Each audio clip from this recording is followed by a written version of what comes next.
Alex Ansary here. It is July 10th in the year 2019, and this is being recorded after early morning geomagnetic activity. And so we saw yesterday and the day before, and so this is fairly accurate with regards to a recent Express.uk report that speculated on the possibility of ongoing solar activity leading into the weekend. So I am coming to you on a Wednesday. So we are going to be talking about some of the lesser known influences over the solar cycle. Specifically, we're going to start right here and then get into population growth and some information that was given by Maurice Cotterell. Okay, but the first thing that we're going to be covering in this video are some of the concepts that are shared on the slide. Because when people think about the changes in the sun, when people think about the human behavioral response, when we look at the actual studies, now keep in mind, we're looking at the studies that have been documented, that have been conducted to begin with. Certain things are going to affect human life, like crime and war and death and tragedy. It's going to be a little bit more direct and measurable than, say, what we might identify to be a spiritual experience or a breakthrough. Let me ask you a question. Have you ever cared about something so deeply and passionately? Maybe it was dancing. Maybe it was a deeper understanding of the martial arts. Maybe it was a form of spirituality. Maybe it was art. And maybe even within you, there are periods in which your inner essence is trending more within, where you are there in the creative space. And it may be difficult to communicate these periods where we go through the cycles within our lives. And so one of the things I want to bring to your attention right now, because I think that these are case studies, we're not just limiting our focus to the paranormal. We're going beyond that when talking about the light. That's what we're doing. I'm choosing in my time here on earth, whatever time I have remaining, I'm going to be talking about the light. And now humans, for too long, have tried to separate concepts of the light from one to the other for no good reason. I'm bringing a concept back. And this is a concept that people don't have to necessarily read a book to understand. They can watch a video. We are all impacted by the birth and death cycles of the sun. There are times to create things in our lives. And there's time to walk away and, if you will, destroy certain cycles of our lives. And I don't mean like in a negative way. Days begin and days end. There's the birth of the sun and there's the death of the sun every day from our perspective as it sets. There is the rising and there is the falling. There is the general cyclical nature to our reality that not everyone is aware of. But if they were, they would be ahead of the curve. Renaissance of the arts, the alternative media boom, many other things. So that's what we're going to get into with regards to things. And so in the last month, there's a number of things for the first time ever, because I've been talking about this topic for a while and I have an ebook, but I went a little deeper into some of these concepts that were displayed in brief on the slides. And these slides can be found in full, several hundred of them, over at my website in the photo gallery. One of the things that I want to bring to your attention is the last week, if you go into solar flares as far as a topic or a keyword, and take a look at what's on YouTube, we can see some solar flare music videos from YouTube that were auto-generated in the last couple of days. Last night, I posted a song called Solar Flares, and it actually sounds pretty good for a small YouTube channel. I believe he only has about 400 subscribers. I don't know if it's a new band, but I've never heard a song that sounded so good, just straight up called Solar Flares. And I'm looking at the timing of these uploads.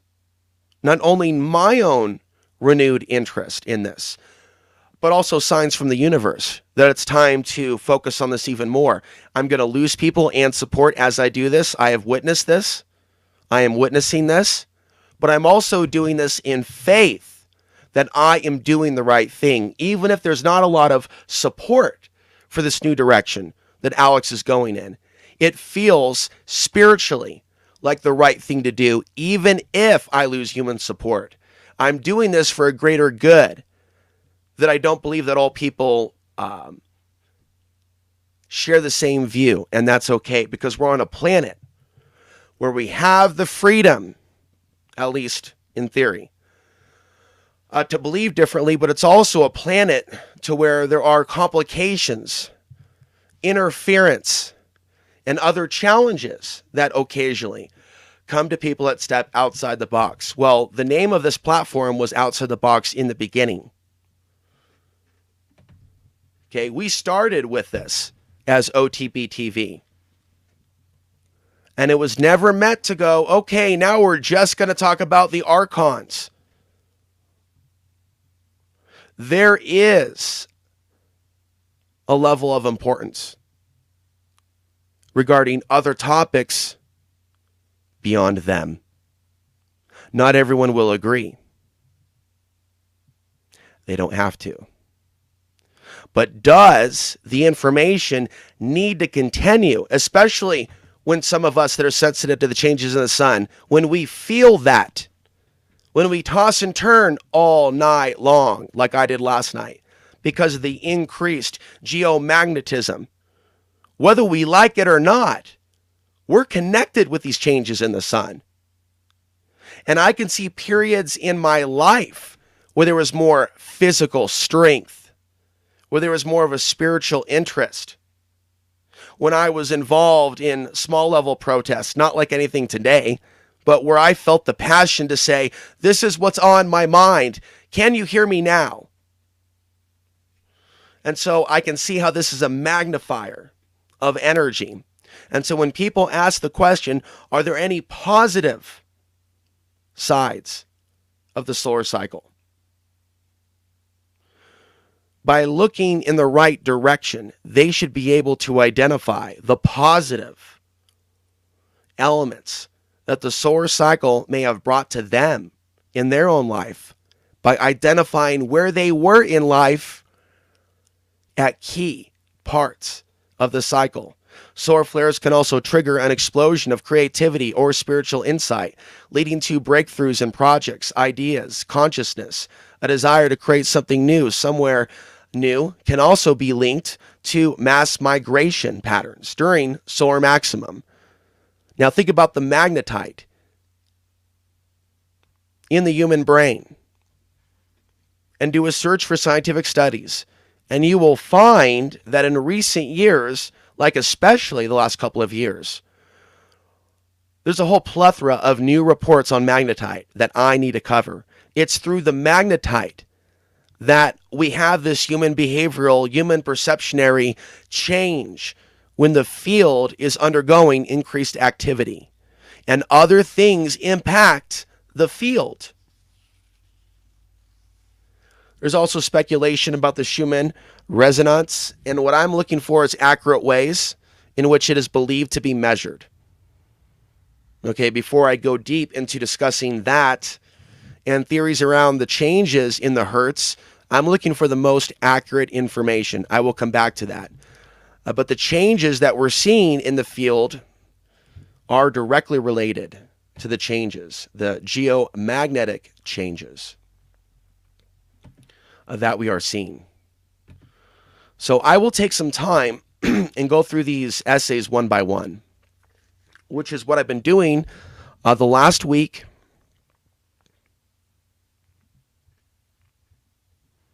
And I'm going to take my time with this video because I want people to understand this is not all about fear. This is not all about world destruction. This is not all about doom and gloom. When we are able to identify that solar flares can trigger an explosion of creativity or spiritual insight, and then when we can go over and take a look at periods of movements starting around certain periods on the timeline, we can identify a human behavioral response that may have been positive in our own life. So human trends from styles to fads to fashions. This is the more exciting, less nerve-wracking part of the research of the solar effects on humanity. This is an area to reflect on our lives and where we were at certain parts of the cycle and where we're going, knowing what we've been through and how we react. So when I look at specific rises in new human activities and interests, I see a connection with the rise of the solar cycle and peak moments of geomagnetism. So I'm going to get more specific with some of the things that I put down on paper. The discotheque age, for example, as well as other unique niche forms of music. Let's just focus on music. They seem to concentrate around these peaks. Now, the world of entertainment in general is affected at every level with an increase in violent TV programming. This is something that I think about as a kid growing up in the 80s and 90s, periods in which there was a peak of certain types of content and perceived quality. Now, for those of you that were fans of the WWF back in the day, and for those of you that also get solar cycles, you're really going to enjoy this insight. What was known as the WWF, think Hulk Hogan, think Ultimate Warrior, think SummerSlam, think 1990, think the Desert Storm period. Okay, so I'm talking about the peak of solar cycle 23. I'm taking you back. Take you back. The WWF reached its own golden years of popularity of an all-star lineup from 1989 to the 1992 period, all during the solar peak phase of that cycle. There were also peak years for Portland wrestling before its golden years. Don't laugh. And just, a shout out to the A-Man. I still see those videos featuring the Grappler. And once in a while, I will mention some of the cool things about Portland. It's not all crazy, or it's not all crazy bad. It changes over the years. So there's a point that I'm making here. Golden years in the Portland wrestling before it really folded during the solar minimum, right, of the 90s, of the mid-90s. And so Portland wrestling was hot. Everything was working out. But why was everything working out? Well, A, there was the interest in the people. On the legal side, things were worked out. Things did not fold. Maybe there was things that happened in the solar maximum that affected the organizers. Sandy Barr, I believe. I believe that maybe he passed during that period. I'm not really sure. Sandy Barr put on Portland wrestling. But we can look at a specific example of a rise and fall of any given situation. Quote, any given situation. We're just looking at this as an example.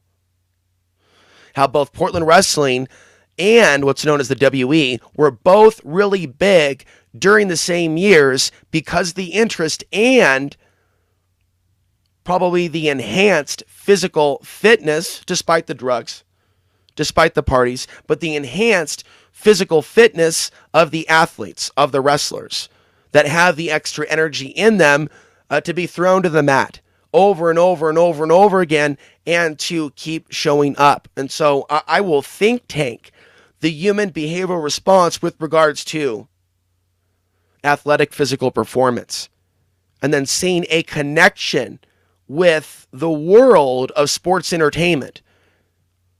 This also includes martial arts. Also think everybody was kung fu fighting. What was that, 1977, as the solar cycle was starting up?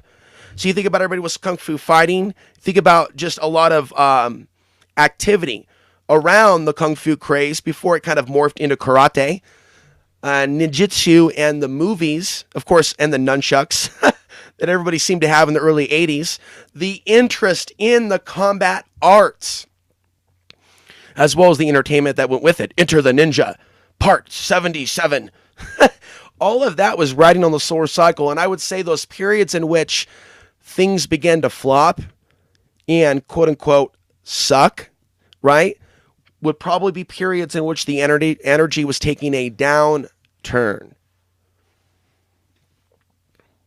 And so these are just theories. These are working models that I, as an individual, have chosen to observe. It's more than observing a violent reaction from society. It's observing all of the novelties, the breakthroughs, the baby booms. We'll be talking about human sexuality a little bit more in just a bit. But I mean, when you really think about it and zone in on what the solar plasma is, and how we're affected when there's more of it coming into our planet, and how we're affected, or shall I say not affected, when there's less of it coming into our planet.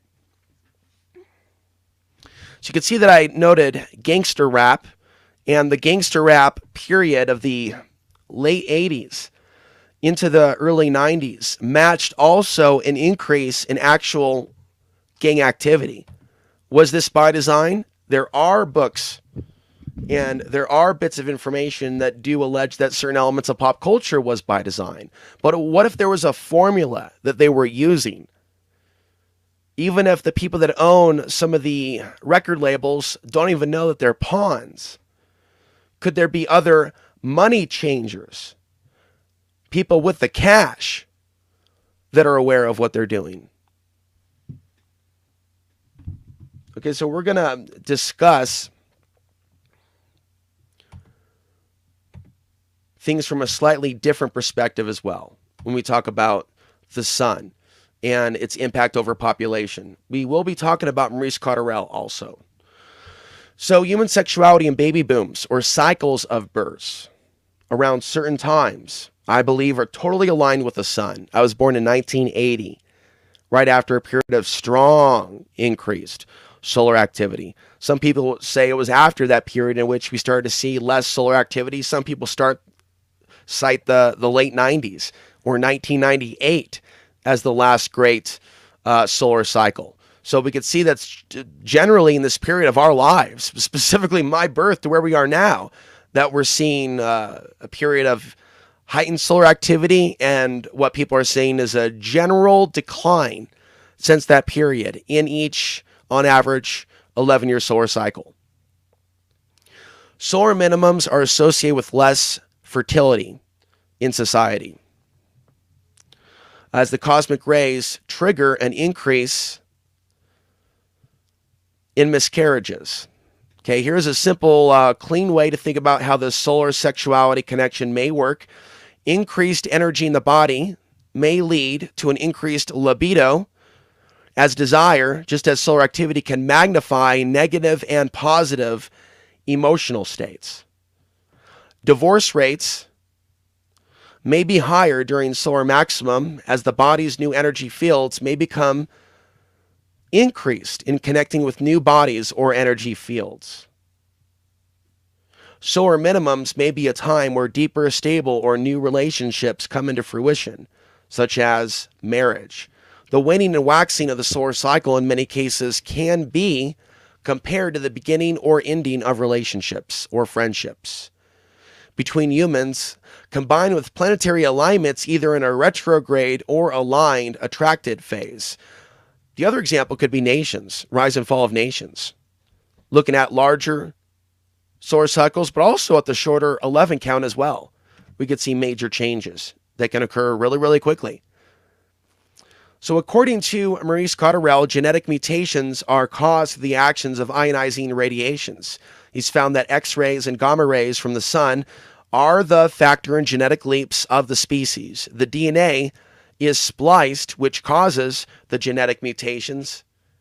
Ionizing radiation and magnetic radiation from solar flares on the sun's surface and other sources have acted upon developing genetic mutations, genetic mutation leaps in species.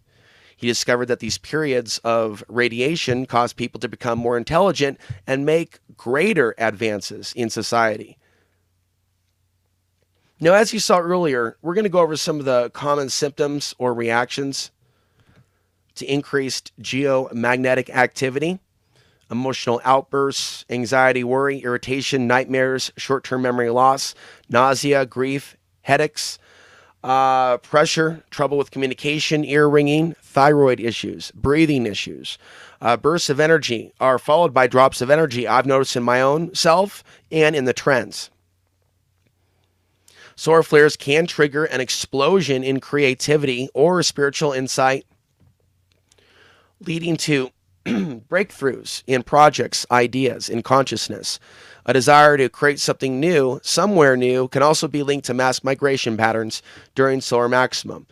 So we're going over again some of the more basic points so people understand them, using different examples.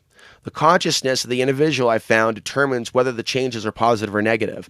Greg Braden said the same thing in a post called "The Shift is Here," where he's talking about the influence of the West Coast of the zero contour lines as opposed to the level of magnetism in Middle America. I believe there's a positive and a negative to everything in every place.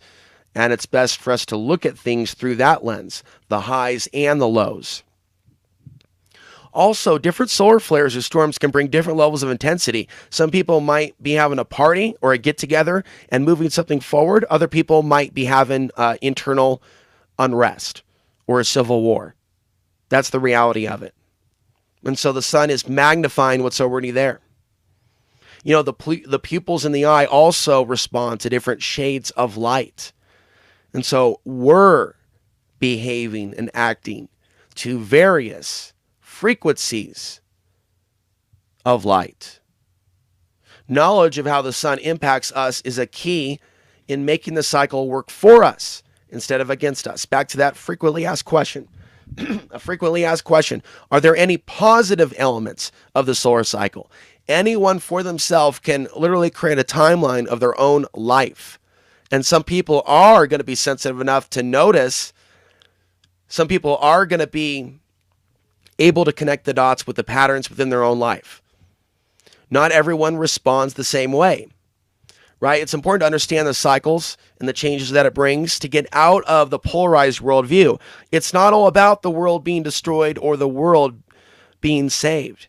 We go through cycles, and these cycles keep us out of these extremes. It's the middle way. The middle way is needed in looking at the solar cycles. Now, here's something you also should know. It takes about 48 to 72 hours for solar flares to impact the Earth, but it only takes about 9 minutes for a solar shift on the sun to affect the human electrical system. Solar flares affect the central nervous system, all brain activity, which is also called the psychophysiological response. The endocrine system is also affected, which affects pituitary glands, adrenaline glands, thyroid glands, and hormones. Okay, so now we're going to go back to some of the information from Maurice Cotterell. Okay, this is a quote. Magnetic shifts always bring infertility cycles through variations in the production of estrogen in females. And another chemical as well. The shifting of the Earth's magnetic field allows an increase, causing increased fetal abortions. And hence, this is where we have the higher infant mortality rate. Now I'm going to pause right there as we bring this video to a close. We will be back with more. Could nature have a built-in clock that regulates the amount of people on the planet? Something that is even difficult to explain. But this is not the first time in which I've seen reference to this. Reference to the idea of certain types of radiation during deep solar minimums, balancing out the population on the Earth. Now also, we're using technologies that our ancestors were not known to be dependent on, unless we go way, way back into pre-civilizations that are not technically recorded by history. Maybe we did have technology, maybe another Atlantis type of society. You know, they do call it the new Atlantis here in North America. And so we're looking at where we're going to go from here. This is a time in which we are interconnected in a way that we have never been before, at least as far as recorded history. So the question is, how can we take this knowledge about the cycles and do the most good within the world and to create the most good within our lives before the major solar storms disrupt this grid? How can we work to make the world a better place? Okay, so that does conclude today's podcast. I will be back with more, right? If you enjoy this, if you want to see more, please check out my Patreon page, patreon.com/AlexAnsary.